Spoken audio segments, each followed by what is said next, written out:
Hello दोस्तों, नमस्कार। स्वागत है आप सभी का अपने चैनल साहित्य ज्ञान धारा में। आशा करती हूँ आप सभी लोग स्वस्थ होंगे और अपनी पढ़ाई में लगे होंगे। जिन लोगों ने चैनल को सब्सक्राइब कर रखा है उनका बहुत बहुत आभार, बहुत बहुत धन्यवाद सहयोग देने के लिए। तो कवियों की श्रृंखला में बिना किसी देरी के आज हम सभी लोग देखेंगे श्याम नारायण पांडे के बारे में। श्याम नारायण पांडे, समय इनका 1907 से लेकर 1991 ईस्वी के मध्य माना जाता है। श्याम नारायण पांडे का जन्म सन 1907 को डुमराव मऊ, मध्य प्रदेश में हुआ। श्याम नारायण पांडे छायावाद काल के वीर रस के कवि हैं।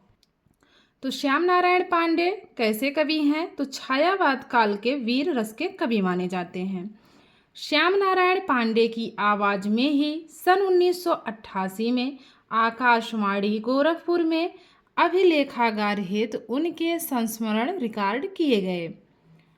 पुनः देखेंगे, श्याम नारायण पांडे की आवाज़ में ही सन 1988 ईस्वी में आकाशवाणी गोरखपुर में अभिलेखागार हेतु उनके संस्मरण रिकॉर्ड किए गए। आगे है, हल्दी घाटी काव्य में वीर शिरोमणि महाराणा प्रताप के जीवन चरित्र का चित्रण है। इनकी बहुत ही महत्वपूर्ण रचना मानी जाती है। इस काव्य के लिए उनको देव पुरस्कार दिया। तो जो इनकी रचना है हल्दी घाटी काव्य, उसके लिए इन्हें क्या दिया गया? तो देव पुरस्कार दिया गया। आगे देखते हैं, श्याम नारायण पांडे के दूसरे प्रसिद्ध काव्य जौहर में चित्तौड़ की रानी पद्मिनी के जौहर का वर्णन है। इस काव्य के लिए श्याम नारायण पांडे को द्विवेदी पुरस्कार से सम्मानित किया गया। तो जो इनके दो चर्चित काव्य हैं, प्रसिद्ध काव्य रचनाएं हैं, पहला है हल्दी घाटी, जिसमें वीर शिरोमणि महाराणा प्रताप के जीवन चरित्र का चित्रण किया गया है और उसके लिए उन्हें देव पुरस्कार दिया गया। जबकि इनका दूसरा जो प्रसिद्ध काव्य माना जाता है वो माना जाता है जौहर, जिसमें चित्तौड़ की रानी पद्मिनी के जौहर का वर्णन किया गया और इसके लिए इन्हें क्या दिया गया? तो द्विवेदी पुरस्कार दिया गया इस रचना के लिए। श्याम नारायण पांडे के काव्य त्रेता के दो वीर में लक्ष्मण और मेघनाद का वर्णन है। जो इनकी रचना है त्रेता के दो वीर, इसमें लक्ष्मण और मेघनाद का वर्णन किया गया है। अब बात करते हैं इनकी काव्य रचनाओं की। हल्दी घाटी 1939 ईस्वी। सर्ग की बात करें तो कुल 17 सर्ग हैं। तुमुल त्रेता के दो वीर जौहर 1944 ईस्वी की है। रूपांतर रिमझिम माधव आरती 1939 की है। जय हनुमान 1956, गौरावध 1956 ईस्वी, बालीवध 1975 ईस्वी, परशुराम 1985 ईस्वी, आंसू के कण।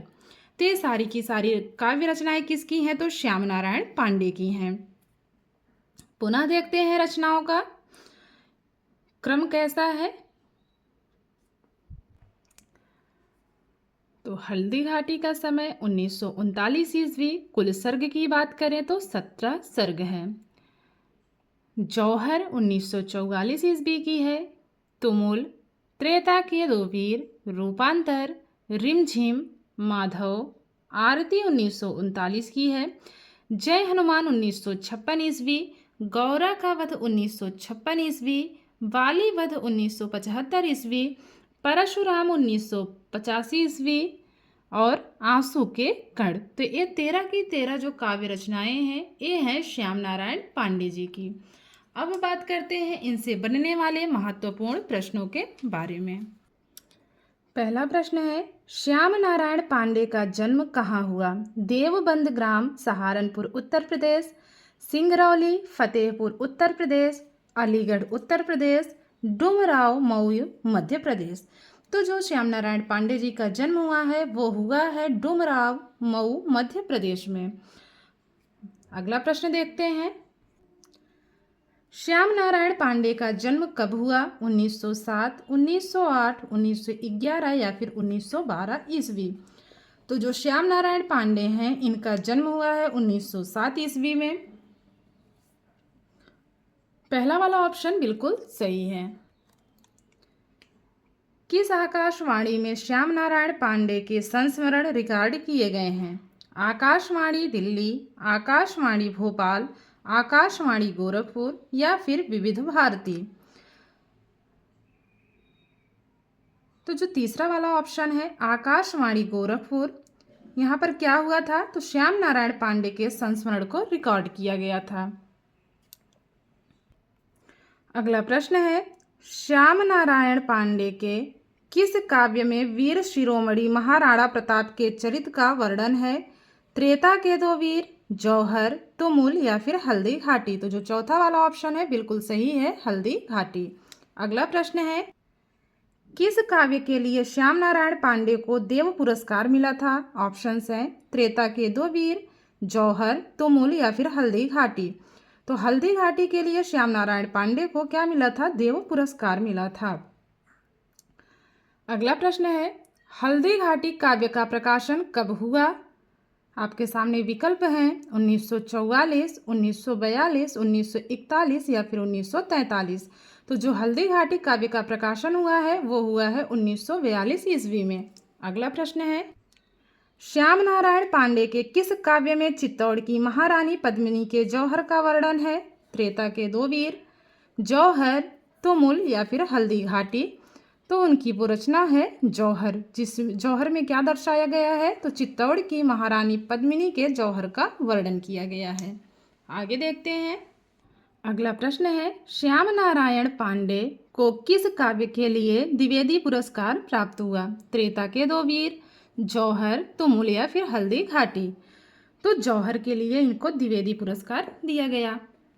अगला प्रश्न है, श्याम नारायण पांडे के किस काव्य में लक्ष्मण और मेघनाद की वीरता का वर्णन है? त्रेता के दो वीर, आरती, तुमुल या फिर वाली वध। तो जो इसमें तीसरा वाला ऑप्शन है तुमुल बिल्कुल सही है। हल्दी घाटी काव्य में कितने सर्ग हैं? 14, 15, 16 या फिर 17। तो इसमें कुल 17 सर्ग हैं। जौहर काव्य का प्रकाशन वर्ष है 1944, 1942, 1941 या फिर 1943। तो जो इसमें पहला विकल्प है 1944 बिल्कुल सही है। अगला प्रश्न है, इनमें से कौन सा काव्य श्याम नारायण पांडे का नहीं है? परशुराम, माधव, चित्ररेखा, जय हनुमान। तो जो इसमें तीसरा वाला ऑप्शन है चित्ररेखा बिल्कुल सही है। बढ़ते हैं अगले प्रश्न की तरफ। परशुराम काव्य का प्रकाशन वर्ष है 1984, 1982, 1981 या फिर 1985। तो परशुराम काव्य का प्रकाशन वर्ष 1985 ईस्वी माना जाता है। गौरवध काव्य का प्रकाशन वर्ष है 1954, 1956, 1952 या फिर 1953। तो जो इसमें पहला वाला विकल्प है गौरवध का समय माना जाता है 1954 ईस्वी। बालीवध काव्य का प्रकाशन वर्ष है 1964, 1968, 1975 या फिर 1973। तो जो इसमें सही जवाब है वो है 1975। तो बालीवध काव्य का प्रकाशन वर्ष है 1975 ईस्वी। अगला प्रश्न देखते हैं। श्याम नारायण पांडे के काव्यों का प्रकाशन वर्ष के अनुसार सही अनुक्रम किस विकल्प में है? जौहर, हल्दी घाटी, जय हनुमान, गौरवध।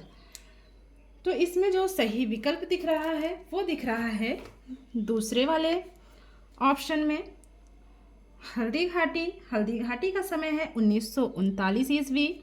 जौहर की बात करें तो 1944 की है। जय हनुमान 1956 ईस्वी की रचना है।